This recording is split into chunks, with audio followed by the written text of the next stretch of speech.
Doctor Subhash ചന്ദ്രബോസിൽ നിന്ന് തുടങ്ങിയാണ് തന്ത്രിയുടെ arrest Ayyappa ഭക്തരെ ഞെട്ടിച്ചിട്ടുണ്ട്. കഠിന വ്രതം എടുത്ത് ദേശാന്തരംഗം താണ്ടി മല ചവിട്ടി അയ്യനെ ഒരു നോക്ക് കാണാൻ എത്തുന്നവർ ക്യൂ നിന്ന് അനുഗ്രഹം വാങ്ങുന്ന പരമപുരുഷൻ കാരാഗൃഹത്തിലേക്ക് പോകുന്നത് അവരെ വേദനിപ്പിക്കുന്നുണ്ട് എന്നതൊരു വസ്തുതയാണ്. പക്ഷേ കാലാകാലങ്ങളായി സ്വാമി അയ്യപ്പനെ പൂജിക്കുന്ന ഒരാൾ അയ്യൻ്റെ സ്വത്തുക്കൾ കേവലം ധനസമ്പാദനത്തിനായി സന്നിധാനത്ത് നിന്നും കടത്താൻ കൂട്ടുനിൽക്കുമോ? അവിശ്വസനീയമാണ്. കട്ടത് മന്ത്രിയാണെങ്കിലും തന്ത്രിയാണെങ്കിലും വിശ്വാസികളായ ഞങ്ങൾക്ക് അയ്യപ്പനാണ് പ്രധാനം. കുറ്റവാളികൾ ശിക്ഷിക്കപ്പെടണം. പക്ഷേ തന്ത്രിയുടെ അറസ്റ്റിൽ അസ്വാഭാവികത തോന്നുന്നില്ലേ ഡോക്ടർ സുഭാഷ് ചന്ദ്രബോസ്? രണ്ട് വിഷയങ്ങളുണ്ട്. ഒന്നാമത്തെ വിഷയം, ഇന്നിപ്പോൾ കോടതി ആരോപിച്ചിരിക്കുന്ന ഒരു കാര്യം ആചാര ലംഘനവുമായി ബന്ധപ്പെടുത്തിയിട്ടാണ്.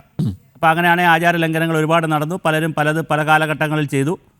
അതൊരു കേവലാർത്ഥത്തിൽ അതിനെ അറസ്റ്റ് ചെയ്യാമോ എന്നൊരു ചോദ്യം നിലനിൽക്കുന്നു, ഒന്നാമത്തെ ചോദ്യം. രണ്ടാമത്, ആചാര ലംഘനം എന്ന് പറയുമ്പോൾ വേറെ ഒന്ന് രണ്ട് പ്രശ്നങ്ങൾ ഈ തന്ത്രിയുടെ ഭാഗത്തു നിന്നും മറുപടി പറയേണ്ടുന്ന ഒന്ന് രണ്ട് വിഷയങ്ങളുണ്ട്.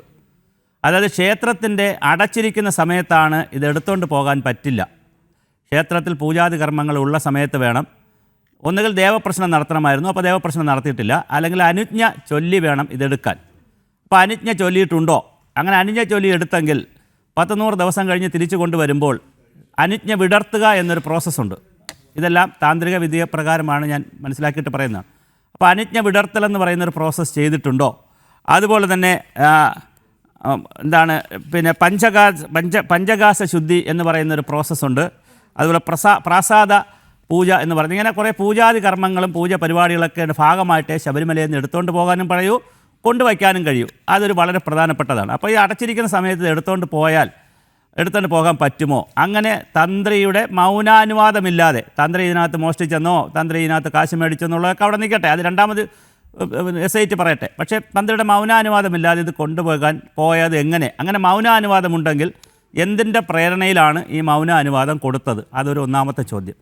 പക്ഷേ SITയുടെ പല പ്രവർത്തനങ്ങളും നമ്മൾ പല കാലഘട്ടത്തിലും വിലയിരുത്തുമ്പോൾ അത് ഏറെയും കുറഞ്ഞുമാണ് വരുന്നത്. ED നേരത്തെ ഹൈക്കോടതിയിൽ കുറച്ച് പേപ്പറുകൾ കൊടുത്തു, അവർക്ക് അന്വേഷിക്കണമെങ്കിൽ ഡീറ്റെയിൽസ് വേണമെന്ന്.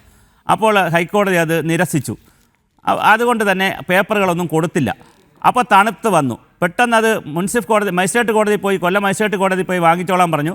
മജിസ്ട്രേറ്റ് കോടതിയിൽ നിന്ന് EDക്ക് കൊടുക്കുമെന്നറിഞ്ഞപ്പോഴാണ് പെട്ടെന്ന് ഗോവർദ്ധനെയും ബെല്ലാരിയിലൊക്കെ പോയി അറസ്റ്റും വേണ്ട ബഹളമായിരുന്നു. കടകംപള്ളി സുരേന്ദ്രനെ ചോദ്യം ചെയ്യുന്നു. അപ്പോൾ SIT സത്യസന്ധമാണെങ്കിലും, SIT നമ്മൾ അധിക്ഷേപിക്കുന്നില്ല, മോശപ്പെടുത്തുന്നില്ല, കാരണം ഹൈക്കോടതി വെച്ചിട്ടുള്ളൊരു ബോഡിയാണ്.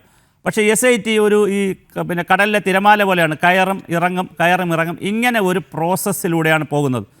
നവംബർ 24-ന് ഞാൻ മറ്റൊരു ചാനലിൽ ഈ തന്ത്രിയുടെ കാര്യങ്ങളെ ബന്ധപ്പെടുത്തി ഞാൻ ഒരു വീഡിയോ പറഞ്ഞിരുന്നു. അന്ന് ഞാൻ സൂചിപ്പിച്ചിരുന്നു, SIT എന്തുകൊണ്ടാണ് അങ്ങനെ തന്ത്രിക്ക് ഇതിനകത്ത് എന്തെങ്കിലും സാധ്യതയുണ്ടെങ്കിൽ ഒരു പ്രാവശ്യം ചോദ്യം ചെയ്തതിന് ശേഷം ബാക്കിയുള്ള ഡീറ്റെയിൽസ് എടുത്തു കഴിഞ്ഞിട്ട് രണ്ടാമത്തെ ചോദ്യം ചെയ്യൽ നീളുന്നത് എന്തുകൊണ്ട് എന്നൊരു ചോദ്യമുണ്ട്.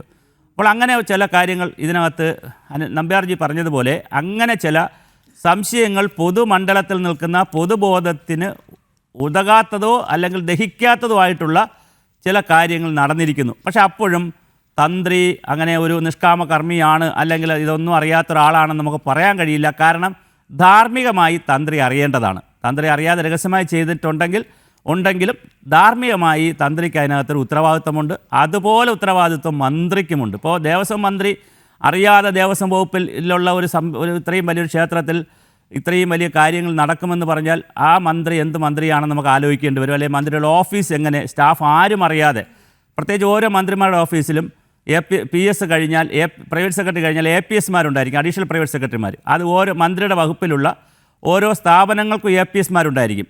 അപ്പോൾ കടകംപള്ളി സുരേന്ദ്രൻ എന്ന് പറയുന്ന മുൻ മന്ത്രിയുടെ ഏത് APS ആണ് ദേവസ്വം ബോർഡിൻ്റെ ചുമതലകൾ നോക്കിയിരുന്നാലേ കാര്യങ്ങളെ കണക്ട് ചെയ്തിരുന്നത്, മന്ത്രിയുടെ ഓഫീസിലേക്ക് ഫയലുകൾ വന്നാൽ കണക്ട് ചെയ്ത് ആ APSനെയും ചോദ്യം ചെയ്യേണ്ട സമയമായി. കാരണം ആ APS ഇതൊന്നും അറിഞ്ഞില്ലായിരുന്നോ?